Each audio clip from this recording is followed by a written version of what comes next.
Hello and welcome to week 6 of MLF. पहले ही मैं बता रहा हूँ, सिंपल से, ठीक है। पहले ही सारे डिस्क्लेमर दे रहा हूँ। इस वीक को दिल से मत लगाना। ये मत जाना इसके डेप्थ में घुसता हूँ, इसमें ये है वो है, बिकॉज मैं एज अ सीनियर बता रहा हूँ, तो भाई इसलिए बोल रहा हूँ। ये बात सुन लो, इसको आप दिल से लगाओगे एसपीडी को तो आपका दिमाग खराब होता जाएगा। जितना आप दिल से लगाओ उतना दिमाग खराब होगा, उतना आपका हार्ट ब्रेक होगा, ठीक है। जितना मैं बता रहा हूँ उतना आप कर लो, आपको बहुत शांति मिलेगी। मैं सारे जो इम्पोर्टेंट कॉन्सेप्ट्स हैं वो सब समझाऊंगा, ठीक है। सो टेंशन लेने की बात नहीं है। सो आता है एसपीडी। और ये एसपीडी सिंगल वैल्यू डिकम्पोजिशन। पहले क्या कर रहे थे, पहले हमारा जो 2-3 वीक से हम यही कर रहे हैं कि हम जो है मैट्रिक्स को जो है वो डायगनलाइज कर रहे हैं। क्यों कर रहे हैं? बिकॉज डायगनलाइज मैट्रिक्स जो है वो सिंपल होता है सॉल्व करना। बट हमेशा हम जो है सिमेट्रिक मैट्रिक्स की बात करते हैं। कॉम्प्लेक्स में भी हमने हर्मिशियन मैट्रिक्स की बात की या स्क्वायर मैट्रिक्स की बात की। बट हर मैट्रिक्स स्क्वायर हो ऐसा ज़रूरी थोड़ी है। जैसे यहाँ पे कोई एम क्रॉस एन मैट्रिक्स लिया तो उसको हम कैसे सॉल्व कर सकते हैं? तो उसके लिए एक फॉर्मूला है कि ए को जो है हम इस फॉर्मेट में लिख सकते हैं। कोई भी मैट्रिक्स को, रियल मैट्रिक्स को हम इस फॉर्मेट से, जिसमें यू जो है ऑर्थोगोनल होता है, वी जो है वो भी ऑर्थोगोनल होता है, और सिग्मा जो है एक डायगोनल लाइक मैट्रिक्स होता है, ना कि diagonal matrix, diagonal like matrix होता है। अब ये डायगोनल लाइक मैट्रिक्स क्या होता है? सपोज ये यहाँ पे क्या लिखा है, यहाँ पे लिखा है हमने एम क्रॉस एन, ना कि स्क्वायर मैट्रिक्स। ये स्क्वायर है, ये स्क्वायर है, बट ये स्क्वायर नहीं होता। तो एम क्रॉस एन हम मानते हैं, सपोज यहाँ पे 2x3 मैट्रिक्स है। 2x3 मतलब दो रो होंगे, यहाँ पे कुछ सिग्मा वन वैल्यू होगी, यहाँ पे जीरो हो जाएगा, यहाँ पे जीरो हो जाएगा, यहाँ पे जीरो हो जाएगा, एंड एक्चुअली हाँ ये सिग्मा टू हो जाएगा एंड ये जीरो हो जाएगा। तो ये क्या है? ये डायगोनल की तरह दिख रहा है, बट ये डायगोनल मैट्रिक्स नहीं है। बाकी वैल्यू जीरो होंगी, डायगोनली जो है नॉन जीरो वैल्यूज होगी, बट ये डायगोनल पूरा हो भी नहीं पा रहा ना, इसलिए डायगोनल लाइक मैट्रिक्स है। तो किसी भी एम क्रॉस एन मैट्रिक्स को हम इस फॉर्मेट में लिख सकते हैं। अब इसकी वैल्यू कहाँ से निकलेगी? पूरा एसपीडी इसी के ऊपर है। हमारे जो क्वेश्चन आते हैं मैक्सिमम एक क्वेश्चन इस पर फिक्स है कि इसके ऊपर आ जाएगा कि आपको इसका वैल्यू निकालना है, ठीक है। तो निकालेंगे इसे। सपोज हमने लिख दिया ये कि A is equal to U sigma V transpose. अब क्या किया हमने, दोनों साइड ए ट्रांसपोज से मल्टीप्लाई कर दिया। जैसे ही ए ट्रांसपोज यहाँ लिखा तो सेम यहाँ लिख दिया। ए ट्रांसपोज क्या हो जाएगा? वी। बस इसका ट्रांसपोज है, इसका ट्रांसपोज क्या निकलेगा? V V sigma transpose U transpose, है ना। तो ये यहाँ डाल दिया, ये हो गया यहाँ पे। अब यहाँ पे ये देखोगे, ये दोनों जो है यू ट्रांसपोज यू क्या हो जाएगा? आई, बिकॉज ये ऑर्थोगोनल मैट्रिक्स है। तो सिंप्लीफाइड क्या हो गया? A transpose A is equal to V into sigma transpose sigma into V. अब देखा जाए यहाँ पे तो ये एक सिमेट्रिक मैट्रिक्स है। ये ए ट्रांसपोज सिमेट्रिक मैट्रिक्स है, ठीक है। तो इसको हम देखें तो नॉर्मल हमारा जो पुराना फॉर्मेट था जहाँ पे हम सिमेट्रिक मैट्रिक्स को डायगोनलाइज कर पाते हैं, वो फॉर्मेट में आ गया। क्यों? बिकॉज आप सिग्मा देखो, सिग्मा कैसे था? पहले सिग्मा था ऐसा, ठीक है। जैसे ही सिग्मा ट्रांसपोज क्या होगा? 3x2। सिग्मा ट्रांसपोज सिग्मा को जब मल्टीप्लाई करो तो ये मैट्रिक्स क्या हो जाएगा? ये 3x3 मैट्रिक्स बन जाएगा, जो कि कुछ ऐसा दिखेगा, sigma one square sigma two square, और जहाँ पे कुछ नहीं यहाँ पे जीरो हो जाएगा। तो ये फाइनल इस फॉर्मेट में आ जाएगा। अब यहाँ से आप देखोगे तो आपने लास्ट टाइम सॉल्व किया था, कुछ नहीं करना होता हमें, इस मैट्रिक्स का आइगन वैल्यूज निकालना होता है, ठीक है। जो आइगन वैल्यूज होते हैं वो इस डायगोनल मैट्रिक्स के वैल्यूज होते हैं, और इसके जो आइगन वेक्टर्स होते हैं वो इसके कॉलम्स होते हैं। यही किया था ना लास्ट टाइम भी, याद हो तो, रियल मैट्रिक्स में। तो सॉल्व करते हैं, ठीक है। बट इससे पहले एक चीज़, इंपॉर्टेंट चीज़ें पहले देख लो। ये बहुत इंपॉर्टेंट चीज़ जो क्वेश्चन में आ सकती है कि ए ट्रांसपोज ए और ए ट्रांसपोज जो है इसके पास same non negative eigen values होता है। इसका मतलब क्या है? इसका मतलब ये थोड़ी कि सारे आइगन वैल्यूज सेम होंगे। ये बोले same non negative eigen values होंगे। क्योंकि क्या होगा देखो, ए ट्रांसपोज ए ट्रांसपोज है और ए ट्रांसपोज, ये दोनों का डायमेंशन अलग होगा। इन दोनों में कोई एम क्रॉस एम होगा और कोई एन क्रॉस एन होगा।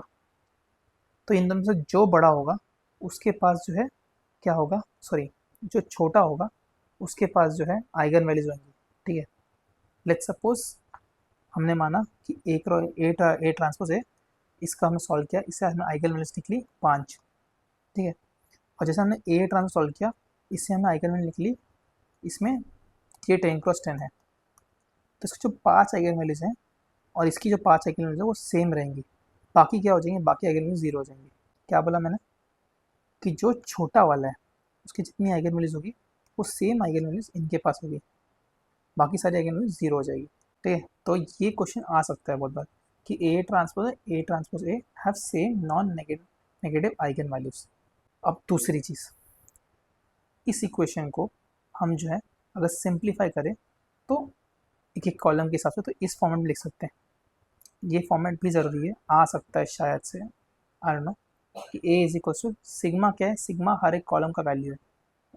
ये जो हम सिग्मा निकाल रहे थे उसका हर एक कॉलम का जो वैल्यू था, कि वो डायगोनल टाइप है तो डायगोनल एंट्रीज है, sigma 1 U1 column V1 transpose. ठीक है, तो ये जो है ए को हम इस फॉर्मेट में भी लिख सकते हैं। अब इसमें अगर देखोगे, अगर मैं सपोज इसको VI से मल्टीप्लाई कर दूँ V1 से, तो क्या हो जाएगा, AV1 is equal to sigma 1 U1 V1 transpose into V1 plus sigma 2 U2 transpose V2 transpose into V1। अब इसमें से अगर आप देखोगे, आपको पता है कि ये ऑर्थोगोनल मैट्रिक्स है, तो ये तो आई हो जाएगा, बट ये 0 हो जाएगा। उसी तरह इसमें भी सारे 0 हो जाएंगे, इसमें सारे 0 हो जाएंगे, इसमें सारे 0 हो जाएंगे। तो इसको सिंप्लीफाई करके लिखोगे तो क्या आ जाएगा, ये AV1 is equal sigma 1 U1, उसी तरह AV2 is equal sigma 2 U2 लिख सकते हैं। तो यही चीज़ है। अब मैं ये क्यों पढ़ा रहा हूँ इसका हम आगे देखेंगे। उसी तरह ए ट्रांसपोज यू को लिख सकते हैं हम, अगर इसमें ट्रांसपोज कर दोगे तो ये यहाँ पे आ जाएगा और ये यहाँ पे आ जाएगा। तो इसमें अगर हम क्या बोलते हैं, अपना यू से मल्टीप्लाई करेंगे तो सेम ये इक्वेशन आ जाएगा। ये इक्वेशन याद रखने लायक है, ये इक्वेशन याद रखने लायक है, एंड ये चीज़ याद रखने लायक है। अब क्वेश्चन कैसे सॉल्व करेंगे, लेट्स सपोज हमने 3×2 मैट्रिक्स ले लिया, तो हमने पहले क्या करना है, हमें इसका ट्रांसपोज निकालना है। ट्रांसपोज निकाला, क्या निकला 1 0 0 2 0। अब दोनों को मल्टीप्लाई किया तो क्या निकल के आ गया, एक स्क्वायर मैट्रिक्स आ गया जो कि 2×2 डायमेंशन का है। अब 2×2 डायमेंशन है तो इसके कितने आइगन वैल्यूज होंगे, 2 आइगन वैल्यूज होंगे। सॉल्व किया, हमें निकला lambda is equal to 1 and lambda is equal to 4। But जैसा हमने यहाँ देखा था, ये सिग्मा स्क्वायर वैल्यूज देता है, ना कि सिग्मा वैल्यूज। तो क्या करेंगे हम, इसका स्क्वायर रूट निकालेंगे, दैट इज 1 एंड 2। हम में से पॉजिटिव वैल्यूज लेंगे, ठीक है, या नॉन नेगेटिव वैल्यूज लेंगे। तो यहाँ से सिग्मा क्या बन जाएगा, 2 1 0 0, जो नॉर्मल था वो सिग्मा जो है, सिग्मा फॉलो करता है जो डायगोनल है, उस जो एक्चुअल मैट्रिक्स है उसका डायमेंशन। फर्स्ट वाला यू क्या फॉलो करता है, दैट इज लेफ्ट सिंगुलर, इन्हें पता है नहीं, यू होता है left singular because left side में, और वी होता है राइट सिंगुलर, और सिग्मा क्या होता है, सिंगुलर मैट्रिक्स। तो सिंगुलर मैट्रिक्स एक्चुअल मैट्रिक्स का डायमेंशन फॉलो करता है, यू जो है वो फॉलो करता है, वो कौन सा M×N फॉलो करता है, एंड वी जो है वो N×N फॉलो करता है। ठीक है, ऊपर लिखा हुआ मैंने, देख सकते हो। तो यहाँ से मैंने सिग्मा निकाल दिया, सिग्मा ये निकल गया। अब क्या करना है हमें, हमें जो है, हमें ये पता है A transpose A is equals to V into sigma transpose sigma into V transpose. तो ये जो है इससे हमें डायगोनल एंट्रीज जो है इसकी आइगन वैल्यूज देती है, बट इसका जो है ये आइगन वेक्टर्स होते हैं इसके कॉलम्स। तो हम लैम्डा का यूज़ करते हुए, सर यहाँ पे सिग्मा सिग्मा 2 यूज़ करते हैं, सॉरी लैम्डा का यूज़ करते हैं, एक्चुअली लैम्डा का यूज़ करते हुए जो है हम निकालेंगे आइगन वेक्टर्स। तो लैम्डा 1 लिखा, यहाँ पे मैंने लैम्डा 1 लिया, ये 1 1 1 माइनस 1 0 हो जाएगा, 4 माइनस 1 3 हो जाएगा। तो यहाँ पे ये निकल के आ गया। हमने सॉल्व किया, सॉल्व करने पे क्या निकल के आया, इसको हम डालेंगे तो ये 0 हो जाएगा, इसको हम करेंगे तो ये निकल गया है। इसको सॉल्व करते चलो, फर्स्ट क्या हो जाएगा 0 0, नीचे क्या आ जाएगा 0 + 3v इज इक्वल्स टू 0 0। तो यहाँ से निकल के आया v2 0 रहेगा, v1 कुछ भी हो सकता है। तो इसके करस्पॉन्डिंग जो आइगन वेक्टर है वो आ जाएगा 1 0 1 0। उस तरह लैम्डा 4 में डाला यहाँ पर, तो ये 4 और ये 4, ये 0 हो जाएगा, ये हो जाएगा -3। तो यहाँ से क्या निकल के आया, यहाँ से निकल गया v1 v2 हो गया 0,1। सो आइगन वेक्टर क्या हो गया v का, सॉरी v का कॉलम क्या होगा 1 0 एंड 0 1। आप उसको चेक कर सकते हो क्या ये ऑर्थोगोनल है या नहीं है। ये दोनों ट्रांसफर इन दोनों का अगर हमने डॉट प्रोडक्ट लिया तो ये 0 आएगा, ठीक है। तो ये आइगन ऑर्थोगोनल है एक्चुअली। अब क्या करना है हमें, अब सेम इस फॉर्मूला में जाना है, यहाँ तक हम पहुँच गए, ठीक है। अब हमें यू आई फाइंड करना है। मैं पूरा एल्गोरिथम दिखा दूंगा, आपको टेंशन मत लेना। ये हो गया, अब यहाँ हमने ये निकाल लिया, ये पता है ये पता है, अब हमें ये फाइंड करना है। तो उसके लिए सेम इसी क्वेश्चन में डाला हमने, यहाँ पे u1 निकाला, u1 जो लैम्डा 1 के करस्पॉन्डिंग लैम्डा 1 1 डाला हमने। यहाँ पे a का वैल्यू हमें पता है और vi भी पता है, v1 भी पता है, v एक्चुअली डाल दे रही है। सेम u4 निकाल दिया यहाँ से।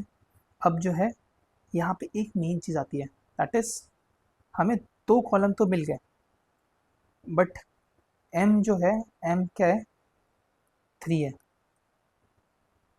यहाँ पे 3 कॉलम्स है, बट हमें जो है v जो है v हमें 2 है, 2x2 है, v 2x2 है, तो ये मैक्सिमम हमें 2 का वैल्यू दे सकता है, बस लैम्डा जो है 2 है। अब तीसरे के लिए क्या करेंगे, तीसरे के लिए हमें प्रॉपर्टी यूज़ करेंगे, दैट इज़ क्या, u भी एक ऑर्थोगोनल है, तो इसका और इसका ट्रांसपोज जो है वो 0 आना चाहिए, इसका और इसका ट्रांसपोज 0 आना चाहिए, और इनका जो है ये ऑर्थो नॉर्मल भी होते हैं कॉलम्स, इनका जो सम है वो 1 आना चाहिए। 3 इक्वेशन 3 वेरिएबल हम सॉल्व कर सकते हैं। यहाँ पे अगर दिमाग से सॉल्व करना चाहो दिमाग से सॉल्व कर सकते हो, ये बेसिस है देखा जाए तो यहाँ पे ये 0 1 0 1 0, तो ये 0 0 1 होगा।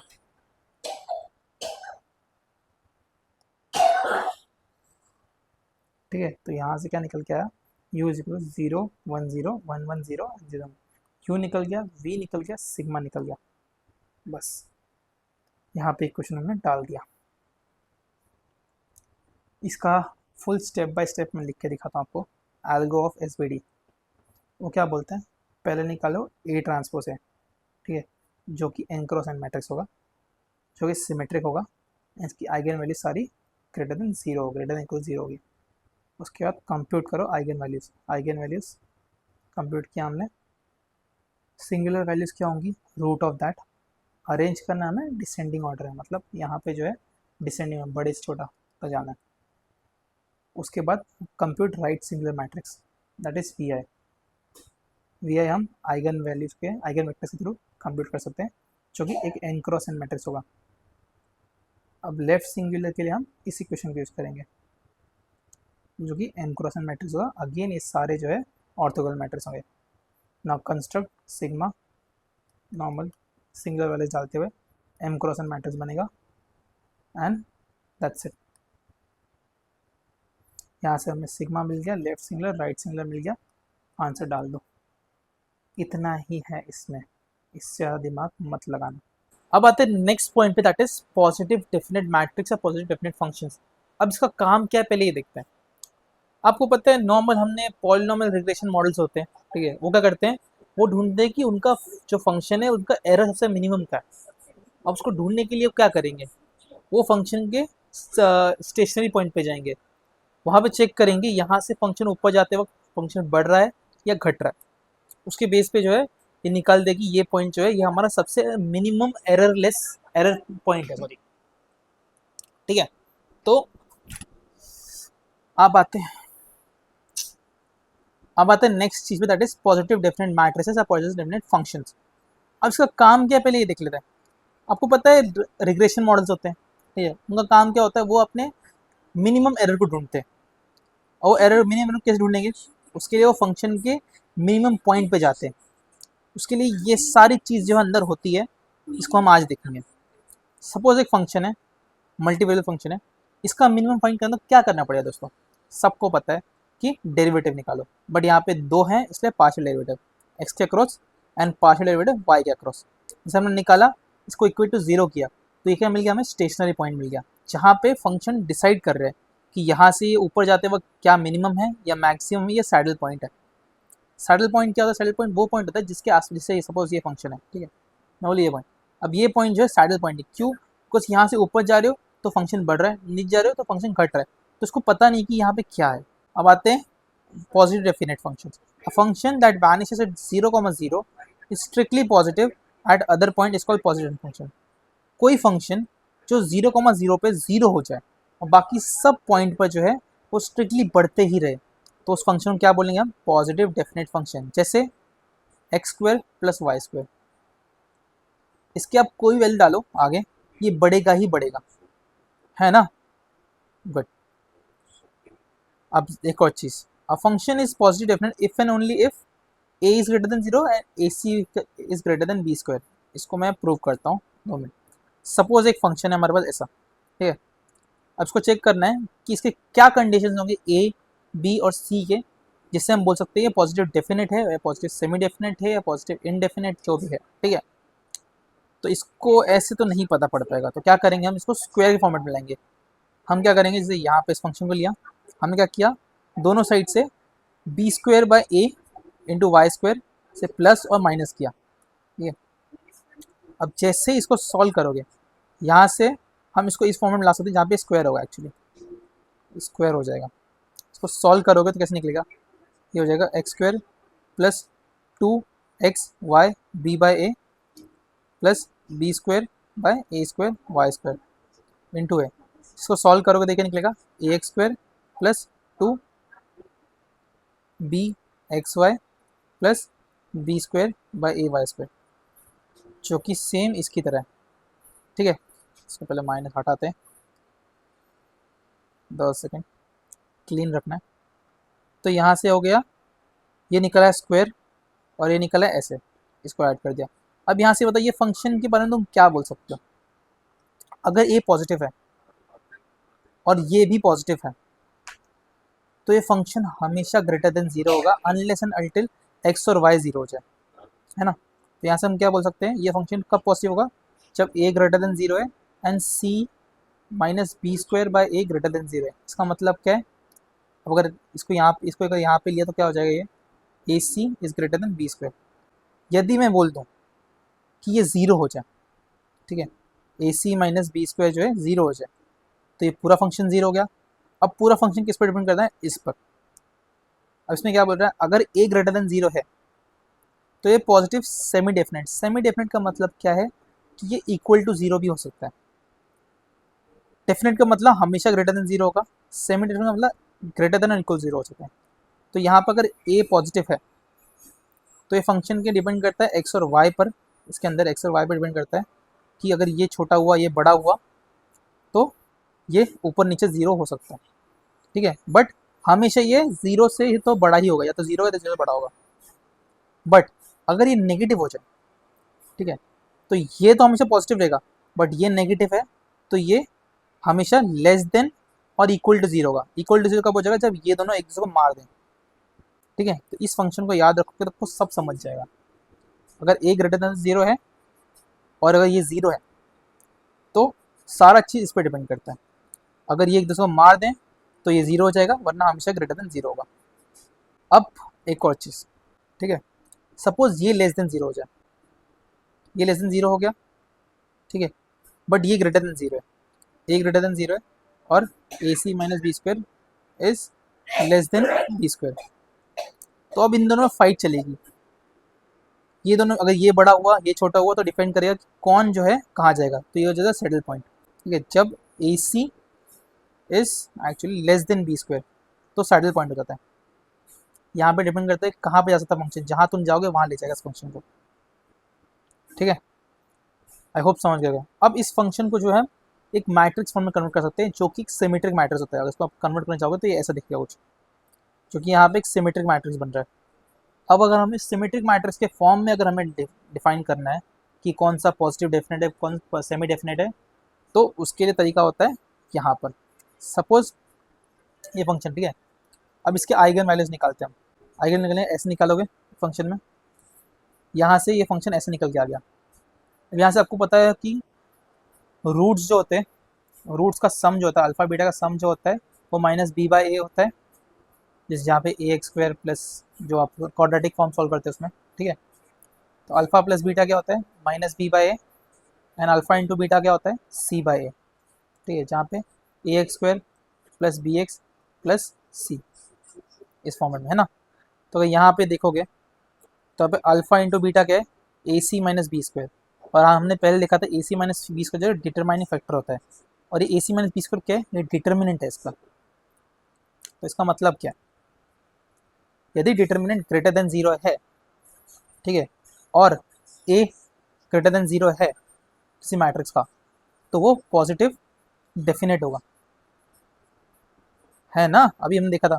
बट यदि डिटर्मिनेंट जीरो हो जाए तो आता है पॉइंट कहाँ पे, semi definite, positive semi definite and negative semi definite, इन दोनों को देखना होता है। अगर ए ग्रेटर देन जीरो है तो क्या हो जाएगा, वो पॉजिटिव डेफिनेट। अगर ए लेस देन जीरो तो क्या हो जाएगा, नेगेटिव सेमी डेफिनेट। मैं एक इंट्यूशन बता रहा हूँ किस तरह आप समझ सकते हो इस चीज़ को, ठीक है। अब आता है टेबल पे, जो कि आपको याद रख सकते हो कैसा। पॉजिटिव डेफिनेट मतलब क्या है कि ये हमेशा ग्रेटर देन जीरो होगा अगर एक्स नॉट इक्वल जीरो है। उसके लिए क्या होना चाहिए, all eigen values are positive, ठीक है। पॉजिटिव सेवन डेफिनेटली क्या होना चाहिए, ये greater than equal zero, all eigen values are non negative, non negative होनी चाहिए। नेगेटिव डेफिनेट का मतलब क्या है कि ये लेस देन जीरो है, all eigen values are negative. Negative semi definite का मतलब क्या है, all values are non positive, ये नॉन पॉजिटिव होनी चाहिए। और indefinite saddle point, some are positive some are negative, कुछ आइगन वैल्यू पॉजिटिव होता है, कुछ आइगन वैल्यू नेगेटिव हो सकते हैं। सो दिस इज दिस, एक ये टेबल हमेशा याद रखना, बहुत काम के लिए, एग्जाम के लिए, ठीक है। अब आते हैं नेक्स्ट चीज़ पर। अगर फंक्शन दिया है तो फंक्शन से कैसे फाइंड करना है, पहला पार्शियल डेरिवेटिव निकालो, ठीक है, उसके बाद सेकंड पार्शियल डेरिवेटिव निकालो। ये जो है ये हाइजेन मैट्रिक्स बन जाता है। कैसा बनता है, F F X, F X Y, F Y X and F Y Y, ठीक है, ये हाइजेन मैट्रिक्स बन जाता है। इस हाइजेन मैट्रिक्स में डिटरमिनेंट डिपेंड करेगा कि क्या होगा फंक्शन। हाइजेन मैट्रिक्स कुछ नहीं, जैसे हमने पहले सॉल्व किया था, ऊपर मैट्रिक्स बना था A B C, A B B C, ये सेम मैट्रिक्स है, ठीक है। तो क्या करना है हमें, हाइजेन मैट्रिक्स से डिटरमिनेंट डिसाइड करेगा कि ये फंक्शन क्या होगा। यदि एफ ऑफ एक्स मतलब ए इज लेस देन जीरो है, ठीक है, and D greater than zero है, तो मैक्सिमा होगा। Minima F of x greater than zero and D greater than zero. Saddle point जब डी लेस देन जीरो हो जाए, इनकंक्लूसिव जब डी इक्वल टू जीरो हो जाए। ये टेबल एंड ये टेबल याद रख लो, नहीं तो सिंपल सा मैंने इंट्यूशन बता दिया किस तरह सॉल्व करना है। अब एक और चीज़ आती है क्वेश्चन में, that is function to matrix conversion, three cross three matrix के लिए एंड टू क्रॉस टू के लिए। ये हमेशा याद रखना है, बिकॉज आएगा क्वेश्चन, फॉर श्योर आएगा। सपोज ए फंक्शन दिया हमें ऐसे, a x square plus two b x y plus two c x z plus d y square plus two c y z and f z square. तो इसका हमेशा matrix जो है ऐसा बनेगा। इसको नोट्स बना लो, याद कर लो, एग्जाम में आएगा। अगर टू क्रॉस टू मैट्रिक्स है तो ये कुछ ऐसा दिखेगा। अगेन ये सिमेट्रिक है, ये सिमेट्रिक है, ये भी सिमेट्रिक है, ये भी सिमेट्रिक है, ठीक है। सो दिस वॉज वीक 6, जहाँ पे हमने देखा एस क्या होता है and positive definite matrix positive definite functions क्या होते हैं, ठीक है। अब मिलते हैं नेक्स्ट में, दैट हम पीसी सीखेंगे वीक 7 में।